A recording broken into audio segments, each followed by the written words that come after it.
Viçosa do Ceará, localizada a 350 quilômetros da capital Fortaleza, com aproximadamente 61 mil habitantes. É muito conhecida pela sua cultura. A 5 quilômetros do centro da cidade, encontramos o Sítio Top, local onde mora a artesã Francisca Rodrigues Ramos do Nascimento. Agora, vamos conhecer um pouco de sua história. Você mora onde, dona Francisca? Você nasceu e se criou neste Top? Nasci e me criei no Top. E por que Top? Porque quem vem lá do General Tiburcio, né? Vem subindo uma serra. Quando cheguei em cima da serra, cheguei na serra. E como é o nome daqui depois que chega em cima da serra? Como é o nomezinho do lugar? É Top. E por que Top? Porque subiu lá de baixo, chegou em cima, topou, é Top. A tradição de produzir peças feitas de barro vem de sua família. Dona Francisca conta como ela começou a aprender. Toda a vida fui interessada em ganhar dinheiro. Aí eu comecei a fazer as coisas, né? E trabalhar numa coisa para aqui, para lá. E tudo só ganhar aqueles pouquinhos. De quer saber de uma coisa que eu vou aprender a fazer? Pote. Aí eu fui lá para Tidelade, que ela é irmã do papai. Eu disse, Tidelade, eu quero aprender a fazer louça. Aí ela disse, que louça que tu quer aprender? Toda louça que a senhora fizer, eu também quero fazer. Eu, tá bom. Pois primeiro você vai fazer prato. Vou fazer prato. Prato, tigelinha de barro, jarro de planta. Quando eu aprendi a fazer os potes maiores, aí eu já sabia fazer os potes maiores. Aí eu digo, agora eu vou fazer em casa. Porque quando era para queimar, a gente trazia lá de baixo para queimar aqui. Papai fez um forno, daqui eu levava para Viçosa para vender. Papai tinha uns jumentinhos, né?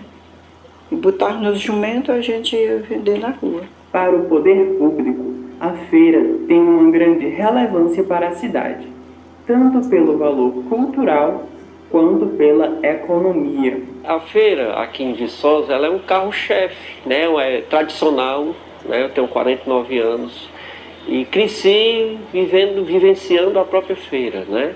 Ela é rica, né? Você vê a gastronomia, você vê o artesanato, mas já foi muito mais forte. Então, o carro-chefe do artesanato Top, que na verdade ela começou com os jarros, os potes de água, né? E os brinquedos que eles faziam, os cofres, os cavalinhos, né? Então, antes a gente via na feira um espaço enorme de artesanato, era muito grande. Hoje você deve ter visitado a feira, você já não encontra, né? Porque justamente com a criação do centro do artesanato Top, na própria comunidade, a SEARTE intervindo, comprando esse material, valorizando esse material, né?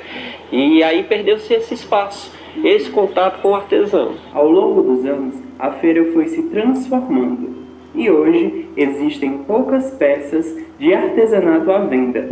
Dona Francisca conta como era a sua experiência anos atrás. O que eu fazia na feira? Quando tinha muito pote, aí tinha uns rendeirão de rapadura que ficava lá embaixo. Aí eu ia lá, quero comprar pote na cabeça. Só este pote? Não, tem mais. Quanto é o pote? É R$2.000. Só um pote, R$2.000 é. Não, mas se quiser vender tudo de a 1.500, eu compro todinho. A gente queria era vender, para comprar as coisas que precisava para casa. Porque toda vida eu trabalhei, mas toda vida eu ajudei em casa. Fazia minhas coisas vendia. Dali eu comprava feijão, comprava farinha, comprava o peixe, comprava rapadura, comprava as coisas para casa. Isso foi toda a vida eu fui desse jeito. Quando eu arranjei o casamento, né, eu me arrumei à minha custa, paguei meu casamento com dinheiro de pote. Meu pai não pagou meu casamento, não. Quem pagou meu casamento foi eu, à custa de dinheiro de pote. A região do Sítio Top tem uma forma um pouco diferente de chamar os objetos feitos com barro. Antigamente, né, era conhecido loiça, era pote, era alguidar. Tudo enquanto a gente fazia de barro, se chamava-se loiça. Depois que foi feito este galpão, aí não era mais chamado de loiça, cerâmica. Até que a gente custou muito se acostumar a chamar cerâmica. Porque toda a vida, desde os nossos avô, bisavô, tio, tia, que faziam loiça. Atualmente, a artesã não produz mais as loiças, mas sua família tenta dar continuidade a essa linda arte. Para mim é uma coisa muito importante, né? Continuar o trabalho dela, porque nós somos 5 irmãs, né?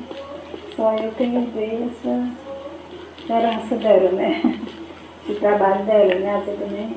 Até que começaram a fazer, mas não continuaram, né? Só eu que fiquei continuando o trabalho dela. Quando eu entendi, nenhum ela já fazia, né? Já fazia peça. Aí eu comecei a ver ela fazendo, né?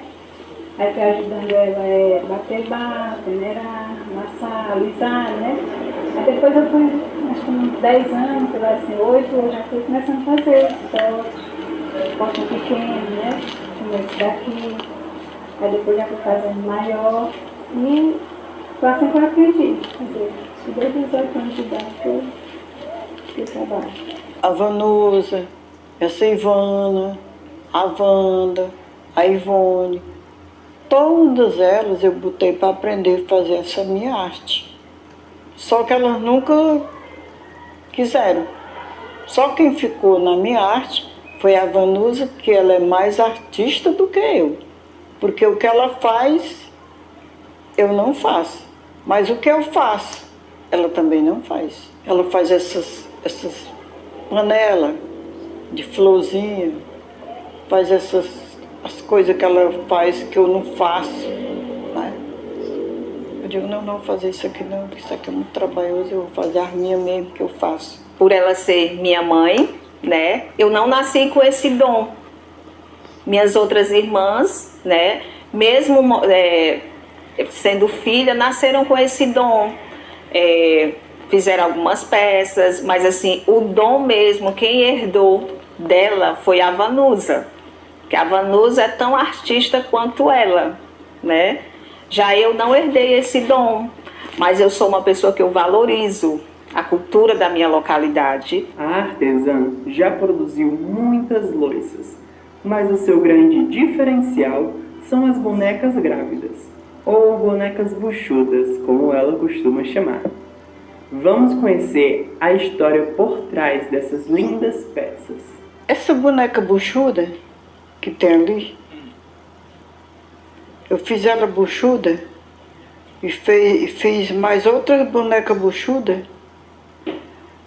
porque aqui tinha uma senhora que se chamava Maria de Andrade. Aí quando ela teve o último filho dela, né, o caçulo dela já tinha 12 anos. O caçulo era grande já. Aí eu me lembro que ela chegou lá em casa e disse, chora com Marilisa. Tu nem sabe uma coisa. Eu disse, o que foi? Mulher por uma velha como eu, já de roupa comprida, pois não é que eu estou grato. Aquele cabra sem vergonha. Aí quando foi um dia, eu disse assim, eu vou fazer uma mulher buchuda. A dona Maria de Andrade ficou buchuda depois de velha. Eu vou fazer uma mulher buchuda. Aí comecei a fazer mulher buchuda. E o pessoal começaram a comprar. Eu quero uma mulher buchuda, eu quero uma mulher buchuda. Já fazer mulher buchuda. E vender mulher buchuda. Foi um sucesso. Eu fiquei aqui lá fazendo uma boneca buchuda. Mas fiz porque essa dona Maria, ela teve esse menino, né? Já depois de idade. Para a historiadora e professora doutora Michele Maia, o artesanato relata a história de um povo e dá continuidade às tradições ancestrais. O artesanato está muito associado à prática do povo, não é? Do povo para o povo. A gente vai perceber que lá os povos primitivos, eles já praticavam o seu artesanato. Nos utensílios, nos objetos, não é à toa que os achados arqueológicos em demasia encontraram diversas peças, não é? Nesse sentido. O artesanato já para o mundo moderno, para o nosso período, pode-se dizer que ele está associado a dois grandes pontos. O primeiro que é essa herança imaterial. O que seria essa herança imaterial? Você não vai encontrar um livro específico que aquele artesão leu para fabricar o seu artesanato. Muito pelo contrário.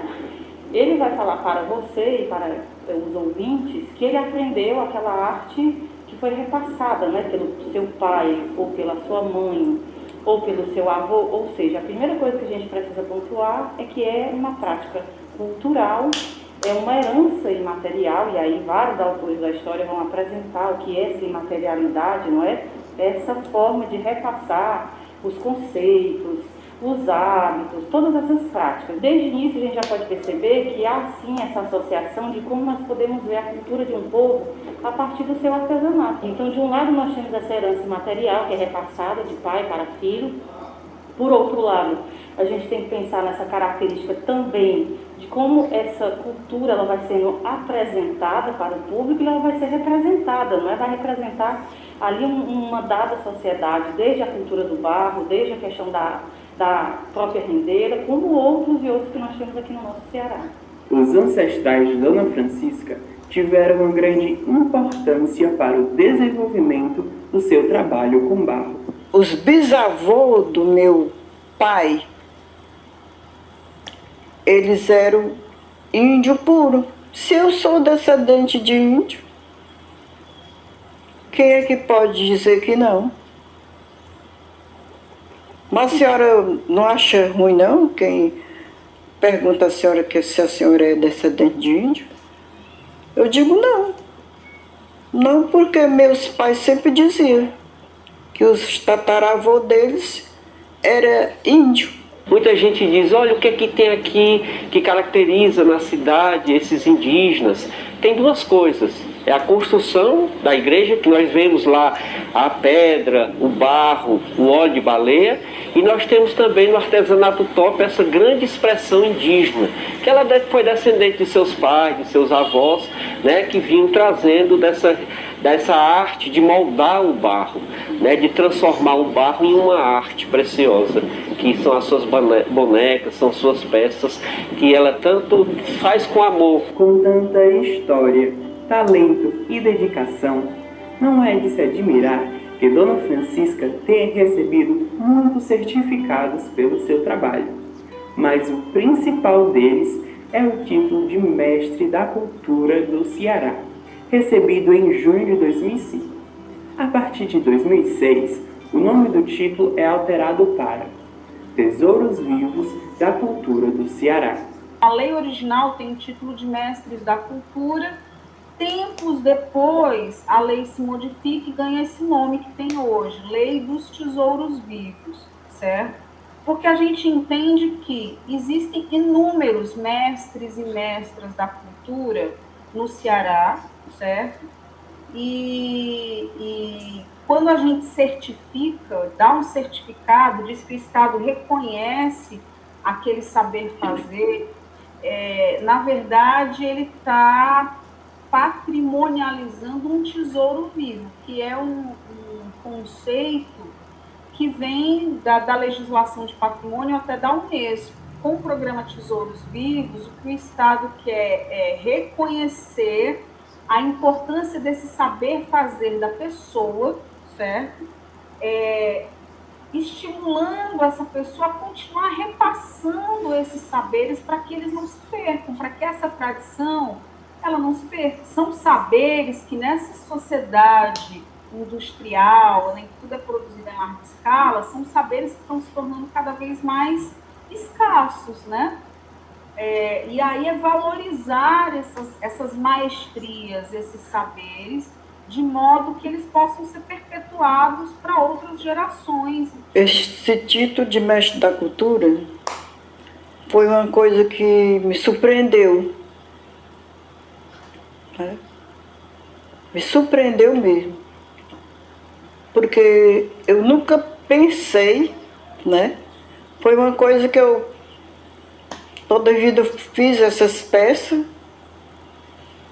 mas nunca me veio no sentido de um dia eu passar a ser mestre da cultura. Apesar de tantas coisas boas e importantes, o trabalho com o artesanato também apresenta muitas dificuldades. Eu criei meus filhos tudinho à custa desses braços aqui. Tirando o barro, com a enxadinha lá no buraco. O barro de amassar, de bater, peneirar. O barro de botar de molho, com muito trabalho, dentro de água. A gente tirava, quando era no inverno, a gente tirava barro com a água atolada naquele barro, até o joelho. Para a gente sair de dentro do buraco de barro, era outra pessoa que vinha, pegava a gente por as mãos para a gente poder sair de dentro daquele buraco. Ah, meu filho, eu sofri. Então o trabalho de barro, antigamente, quando a gente começou a trabalhar, era com muita dificuldade. Muita dificuldade. Para a gente queimar uma fornada de louça no inverno, né? Era com muita dificuldade. No meio da chuva, pegando chuva, queimando, caldeando louça, as casas que a gente fazia de palha para cobrir o forno, quando a gente pensava que não, pegava fogo, e a gente ficava no meio da chuva, pegando chuva para queimar a louça no meio daquela água, desgotando água de dentro do forno, para não apagar o fogo que estava queimando as louças. Quer dizer que a gente, nos começos de vida da gente, para a gente criar os filhos da gente, a gente criou com muita dificuldade. Muita dificuldade. Todo o esforço de Dona Francisca é celebrado e admirado por todos ao seu redor. Ser filha do mestre da cultura, para mim, é um orgulho muito grande, né? Eu tenho, assim, uma admiração muito grande pela história dela, né? É uma história de vida muito sofrida, mas é uma história de vida que teve resultados muito bons. Onde eu vou, onde eu chego, eu digo, eu moro lá no top, onde faz artesanato, minha mãe é mestre da cultura, sua mãe é mestre da cultura, conto a história dela, valorizo, assim, as coisas o máximo que eu posso, né? Então, para mim, é um orgulho muito grande da minha cultura, dos meus antecedentes, da minha história, que eu cheguei aqui por causa dela. Tudo que eu sou hoje é pelo esforço dela. A Dona Francisca é uma pessoa assim, fora do normal. É uma pessoa incrível na sua simplicidade, na sua força, né? E as mãos, eu olho muito para o artesão, principalmente para as mãos. Eu tenho na minha concepção de vida que o coração são as mãos. A própria arte da Dona Francisca, se a gente observar seus objetos, cada uma tem a sua singularidade, mesmo que ela queira fazer a mesma peça mas você não vai ver a mesma peça. Você vai ver a arte, um traço diferente, a força no olhar, né? A delicadeza das próprias mãos traduzidas naquela obra de arte. Então são peças inigualáveis, né? Uma peça de uma originalidade incomum, como ela é uma mestre de cultura, um tesouro vivo, não só da comunidade utópica, mas da própria cidade. Porque, como ela disse, através do trabalho dela, né, foi que ela criou a gente, né? Eu lembro quando ela ficava na cabeça, né? Agora nunca a gente compra os barros, volta ali, né? Mas primeira vez que carregar na cabeça, subir na ladeira, né? Descendo, que o barro já desce na ladeira, né? E os outros é subindo, né? A gente buscar tudo lá, treinar para poder fazer. A vida e arte de Dona Francisca são o desenho de uma página da cultura do Ceará, passada de geração em geração, que contam a história de seus ancestrais, transmitindo à comunidade e perpetuando a produção das louças, feitas com matéria-prima, mãos, talento, cultura e amor, muito amor.